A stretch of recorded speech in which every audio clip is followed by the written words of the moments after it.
2024 coming to the Aaron Torres Podcast YouTube page. If you could do me a quick favor, see that little black subscribe button at the bottom of your screen? Go ahead, click that black subscribe button.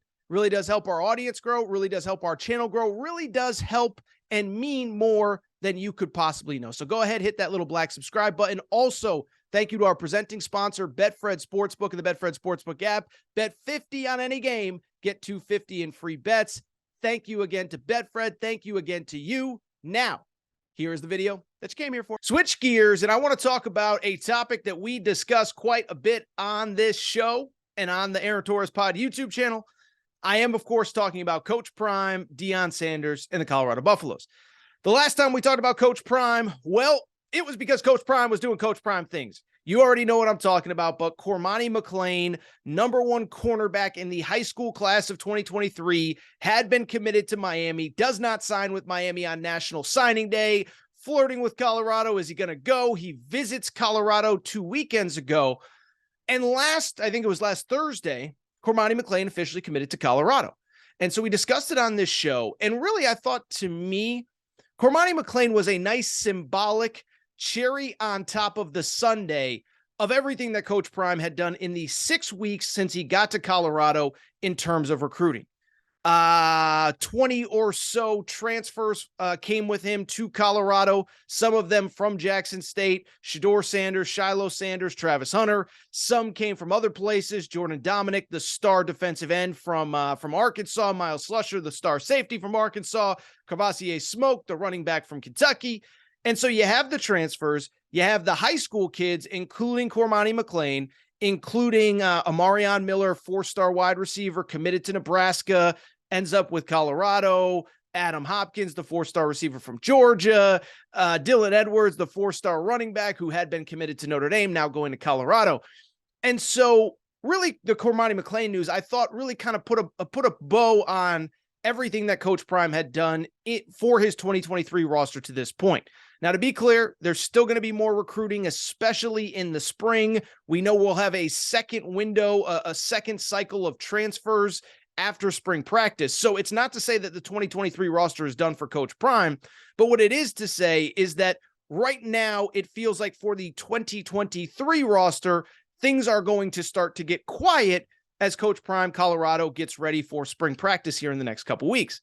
With that said, though, what I want to talk about now, and why I'm doing this video and why we're discussing Coach Prime here on a random Thursday, is because what is going to be interesting is not just what he did in 2023, because even in 2023, he did amazing work considering that he didn't even get the Colorado job till December. He's not really there until right before Christmas because he was coaching Jackson State in their final game of the season. And so I thought he did unbelievable work just to do what he did for 2023. But the class of 2024, that's really where we're going to start to get a feel for what kind of roster can Coach Prime put together a national championship caliber roster.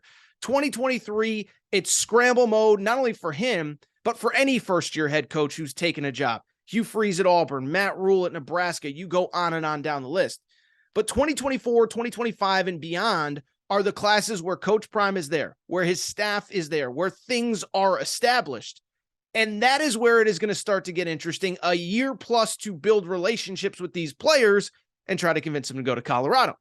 So with that said, some of you probably sitting there wondering, okay, cool, Torres. Yeah, we know that. Why are you talking about Coach Prime right now?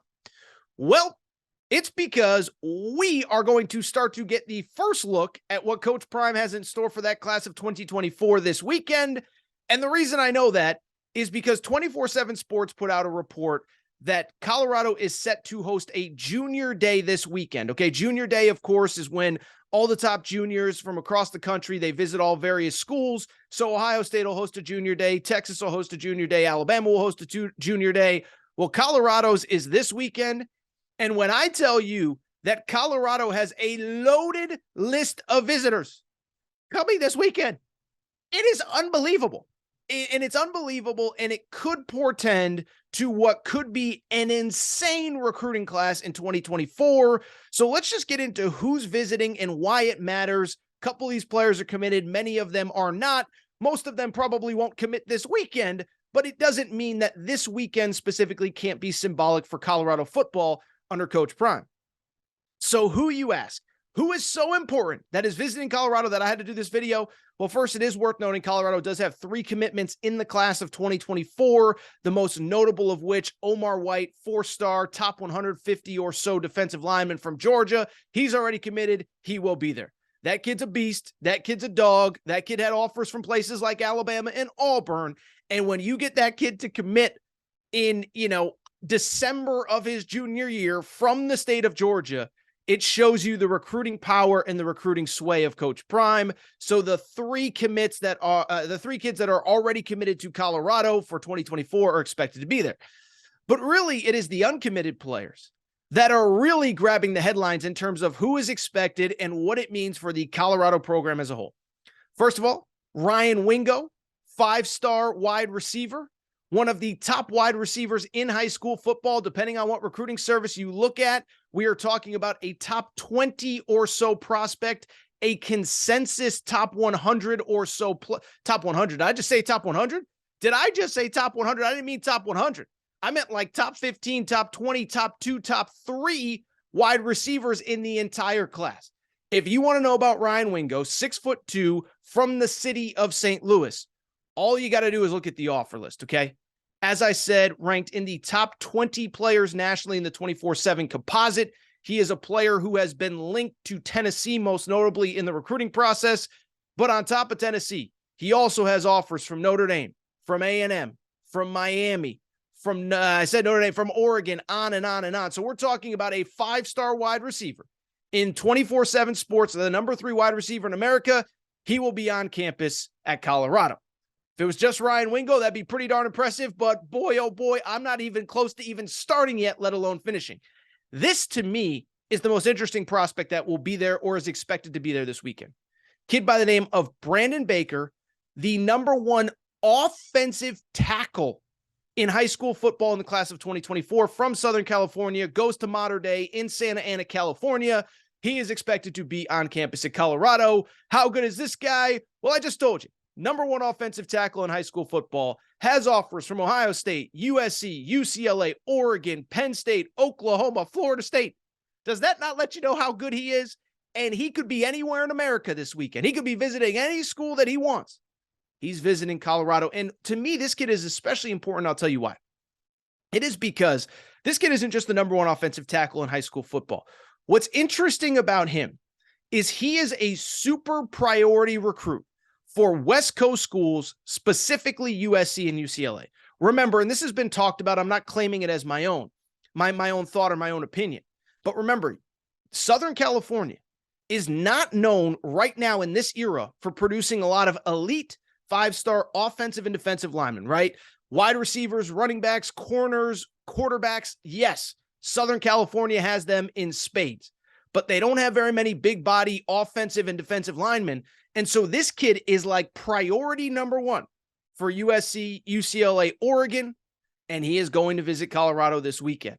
Beyond that, who else does Coach Prime have on campus? Well, how about Xavier Jordan, 4-star athlete from Cathedral High School in Los Angeles, not far from where I live. He's got offers from Oregon, Utah, Washington State, basically the entire Pac-12. Kylan Fox, a 4-star athlete. Most project him to be a tight end. What's interesting about this kid, he is from the state of Georgia. Offers from Georgia, Alabama, Ohio State. So you know he can ball. And he is flying across country to check out Colorado and see what Coach Prime has to offer. Couple other names worth keeping an eye on: Kingston Villamou Asa and Marcellus Williams, 2 top 100 players from St. John Bosco High School in California. One is a linebacker, one is a corner. And Aiden Breland, a top 100 defensive lineman, also from the state of California, also from Mater Dei. I just mentioned Mater Dei with Brandon Baker. He is a player that has offers from Alabama, from Oregon, from all the big boys. And he too is going to Colorado. So for people who missed those names, the top 2 or 3 wide receiver in the country, Ryan Wingo, number 1 offensive tackle in high school football in Brandon Baker. On top of that, you have multiple 4- and 5-star athletes: Xavier Jordan, Kylan Fox. I just mentioned Kingston Villamou Asa and Marcellus Williams. And finally, Aiden Breland, who again, I think is a very important guy because of the position that he plays, defensive line. Couple things stand out to me about this group. First of all, I looked this up. I found it very interesting. Right now, this particular class, 2024, and by the way, I should mention this, by the way. I mentioned all the guys in 2024. They have multiple 5-stars in 2025 that are also coming to visit. I'm not even going to get into the 2025 kids. They're sophomores right now. But what stands out to me is a couple things. One, California this year, 2024, it is a very, very, very stacked class in California. In total, 13 top 100 players in California. 2 of them have already committed. So 11 top 100 players in the state of California. How about this? 5 of those 11 will be on Colorado's campus this weekend. On top of that, 5-6 guys from St. John Bosco, Mater Dei, the 2 powers in California. So if you want to recruit 2 schools, these are the 2. These are the players that are coming to Colorado. And let me just say this, man. Coach Prime is doing exactly what I told you Coach Prime would do. Now, I want to be clear about one thing. This is very early in the recruiting process, even for the 2024 kids, let alone the 2025 kids who are only sophomores in high school. So what this video is not here to do or say or claim is that you're going to wake up on Monday morning and all these kids are committed to Colorado. Now, could 1 or 2 of them? Absolutely. But this isn't to say that Colorado is going to close all these kids. Most of these kids are high leverage kids, have a lot of options, are going to want to take their visits, are going to want to visit campuses during the summer for camps. Many of them are going to want to visit campuses during the fall to take in a game day atmosphere. If you got an offer from Ohio State or an Alabama or a USC or an Oregon, you're probably going to want to get to campus when school is in session. So this isn't to say that Colorado's going to close on all these guys and they'll have the #1 class in America when it's all said and done. That's not what this is about. What this is about is to actually say the exact opposite. It's not really about whether they get these kids committed or not this weekend. It's not even really about if they get these kids committed or not by the end of the 2024 cycle, although you obviously hope to get a few of them. What is important to note is the fact that this is even happening. The fact that you have a junior day with multiple, like probably a dozen 4- and 5-star kids, top 100 kids, class of 2024, class of 2025. This just shows you the power of Coach Prime at Colorado. And this is what I told you from the day that he got hired. I said, look, what he did at Jackson State was unbelievable. What he did at Jackson State to get Travis Hunter, to get some of the kids that he got there, Kevin Coleman, 4-star wide receiver, could have gone anywhere in America, went to Jackson State, followed Coach Prime. Why this matters is because when he left Jackson State, this is what I said. I said, what he did was unbelievable. But now, imagine what he can do at a Power 5. And it's not to disparage Jackson State. It's not to say that at all 1 bit, 1 second. What he did at Jackson State is incredible, all that. Watching the Coach Prime documentary, it's great. Jackson State is an incredible university. This is not to criticize them at all. But what I said all along was, think about if he could get Travis Hunter, if he could get a couple high 4-stars, think about how many kids wanted to pick up that call from Coach Prime or picked up that call and wanted to go, but just couldn't because it was the FCS level. Just couldn't because they wanted to play in a major Power 5 school, a place where you had a chance to compete for a college football playoff berth, a national championship, or whatever. Think about all the kids that probably seriously considered Coach Prime, but said, you know, Coach, the FCS level, with due respect, just isn't for me.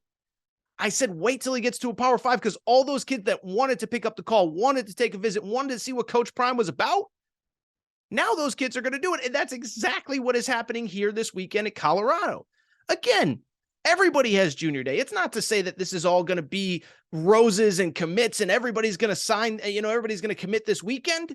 What it's to say is the fact that Coach Prime is doing this already speaks to the incredible potential that this guy has as a Power 5 head coach. I've said from the beginning, I think it's going to work because I think he's a great coach, a great leader of men. He has a real plan. This isn't just a famous football player that wants to coach college football. He proved at the high school level and he proved at Jackson State. He can run a program. He can recruit. He can coach on game day. He can do all the things necessary. But what I've said all along was he is going to create so much excitement, and that is what this is showing. There's no way to know it, but how many of these kids had even considered, would even pick up a phone call, would even open a piece of mail from the University of Colorado, would respond to a text from Colorado. My guess is most of them wouldn't have. My guess is most of them would have respectfully said, Coach, I appreciate your time, but I'm considering Oregon and USC, Alabama and Ohio State and Clemson. Colorado's not really on my list. But now, Colorado calls, you got to listen. Colorado shows up at your high school, you want to meet the assistant so that you can meet Coach Prime. And so this is going to be fascinating to follow going forward because, again, I think this is only the beginning. Most of these kids probably aren't going to commit this weekend. But I guarantee you start to look at some of these kids in 2024 that are starting to cut their list to a top 10, a top 8, a top 5, a top 7. Most all of them have Colorado in there. And so it speaks to the gravitas of Coach Prime, the impact that Coach Prime has already had on Colorado, and the impact that he's going to have going forward. Listen, I've said it on all of these other little segments that I've done on Coach Prime in Colorado. I do not believe this is a flash in the pan. I do not believe this is a fluke. I am not one of these people that says they're going 4-8. Coach Prime isn't ready for the FBS level. I think he's ready for the FBS level. I think it's going to be tough. I don't think he's going to have as talented of a roster as Oregon or USC or TCU, who they opened the season with. But I think they're going to win a lot of games. And I think this is only going to be a foundational year where think about already the guys that we know are coming back in 2024. Travis Hunter will be back in 2024. Cormani McClain will be back in 2024. The transfer portal, we're going to have 2 more cycles there. And then this 2024 class, I think, has a chance to be incredible. Is it a top 5 class? Probably not, because you're going to have to beat Georgia and Bama and USC and Ohio State for a lot of kids to be in the top 5. But could it be top 10? Could it be top 15? I think absolutely could be top 15. And if it's top 15, even though, again, that's not Bama, that's not Georgia, that's a lot better than Colorado has ever done. I am fascinated. I'm fascinated to see how this weekend plays out. I'm fascinated to see if we get any news. But I'm telling you, man, Coach Prime says it. We coming. I don't even know if he's coming anymore. He's here right now. All your 5 stars visiting Colorado this weekend. Cannot wait to see how this all plays out. If you enjoyed this video, do me a favor. Make sure to subscribe to the Aaron Torres Podcast YouTube channel. Also, make sure to download episodes of the Aaron Torres Podcast. New episodes available every Monday, Wednesday, Friday, wherever you get your podcasts.